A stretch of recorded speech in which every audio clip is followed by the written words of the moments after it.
Have you heard this? Games today just don't hit. Back in my day, used to be so much better. They would actually bring people together. Games today just suck.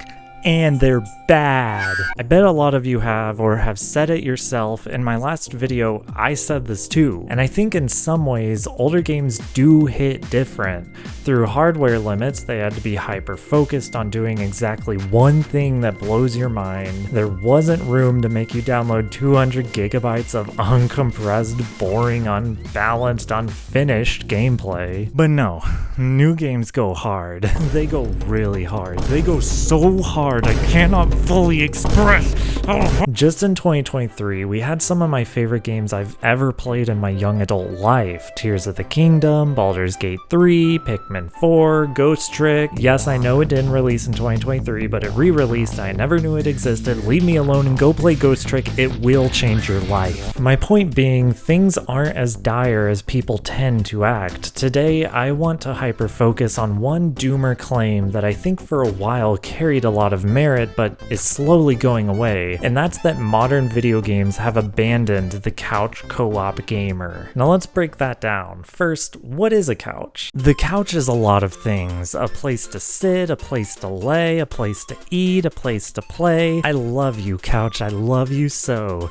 Give me more video games to free my soul. I'm a weirdo that hates to sit upright at a computer when I'm relaxing. You probably already knew that since I won't stop talking about Nintendo games, but there's only one game that's managed to draw me away from my couch sitting lifestyle, a game that I'd already named as one of my favorites I've ever played, Baldur's Gate 3. Now, I've already played Baldur's Gate 3 for over 100 hours, I've played it online with friends, I've googled the bear romance scene, surely I have experienced everything and I can move on with my life. No, I can't.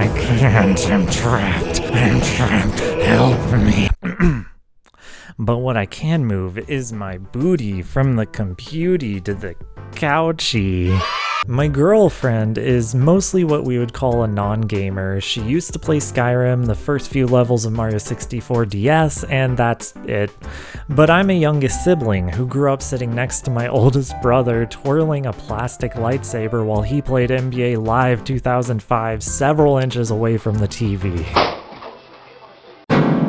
I am endlessly searching for not only a game that has co-op, but a game that has co-op good enough and accessible enough to a non-gamer that my girlfriend will actually play it with me. And that game has been Baldur's Gate 3. Yes, I am here to profess A, you can play Baldur's Gate 3 obsessively and still have a relationship, and B, local co-op in Baldur's Gate 3 is way more fun than you would ever expect. It is a steep learning curve. You have to learn to play with a controller instead of a keyboard, you've got a smaller screen with less visual indicators of what you can do at any moment, and Baldur's Gate 3 is already a pretty hard game to learn by itself, especially if you've never played a tactics RPG or D&D. But in practice, it's felt like grown-up version of playing Lego Star Wars. We're still just running around going vaguely in the right direction and smacking everything we come across. The only real difference is everyone is hot, in Lego Star Wars anyways. I thought this would end with my girlfriend making her character and saying, okay, that's enough, I'm good. But we've currently played the game for 8 hours together and we're still going strong. What I'm getting at is that Baldur's Gate 3, a game in a genre almost defined by being niche, PC-oriented, and unapproachable to outsiders, was drawing in somebody who reads books and occasionally plays Mario Kart. And we could actually play it together on the couch simultaneously on the same screen. And it's not just Baldur's Gate 3. While we weren't looking, the past 3 Game of the Year titles have all been games heavily oriented around co-op, namely It Takes Two, which actually necessitates co-op, and Elden Ring, which, okay, sure, you can beat Elden Ring alone, but do you even remember Let Me Solo Her? If you've played even a single Souls game to completion, you know those games are secretly a co-op paradise full of jolly cooperation and occasional hackers corrupting your computer and forcing FromSoft to take the entire game's online service down.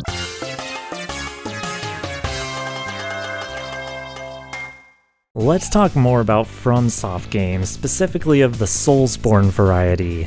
I don't think anybody is gonna try and argue that they aren't couch games. For a while, the only way you could play them was sitting on the couch in front of the Xbox 360, or PS3, depending on your sexual preference. Let's see if I can do that 2 videos in a row. I think the open secret about Soulsborne games is just how much they're built around community cooperation. Reading a sign on the ground is just the pandemic form of a friend watching you stream on Discord and DMing you, "Hey, that skeleton is kinda presenting booty over there. LOL, isn't that so funny? LOL, Raffle, Lamau, XD." Yes, the games are challenging, and that's exactly why it's built into each and every one of the Soulsborne games, the ability to ask your big brother to come over and help you beat this boss. Even when you don't ask for help, the game constantly reminds you that you're not alone. At every checkpoint, you see visions of other players.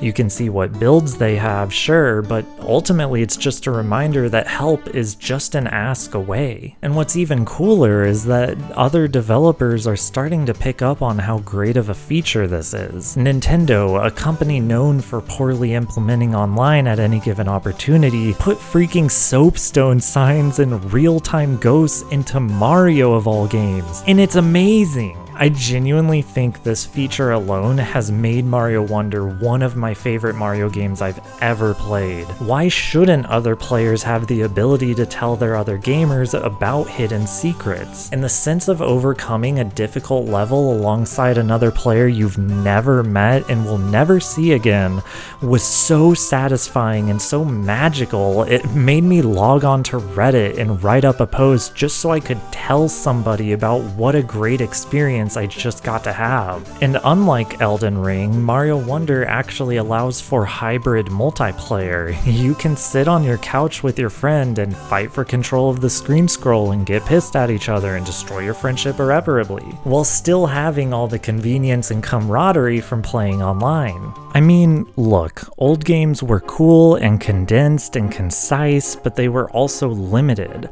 I think that's a big reason why when games did have co-op and the co-op was actually good, it was so memorable. But with modern technology and a lack of limitations, new games can be basically anything those developer brains can think of. And if you get into the modding side of things, even your old favorites find new life with multiplayer mods that bring into reality the stuff you were lied to about in middle school. I mean, L is real. If you look at Steam charts, every single top played PC game right now is multiplayer.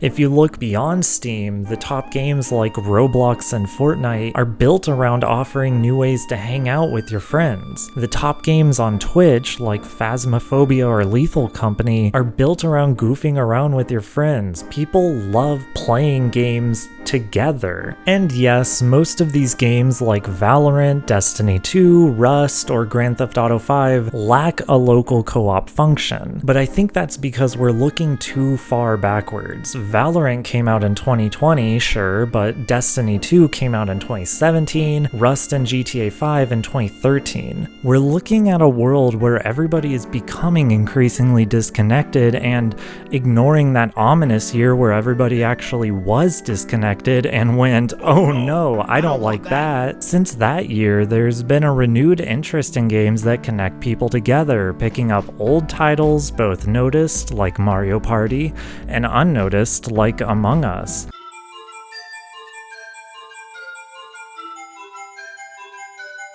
Online and offline, aimed for kids or aimed for adults. And if you looked at the games shown or announced at the Game Awards this year, you might have noticed most of them featured multiplayer as a core component of the game.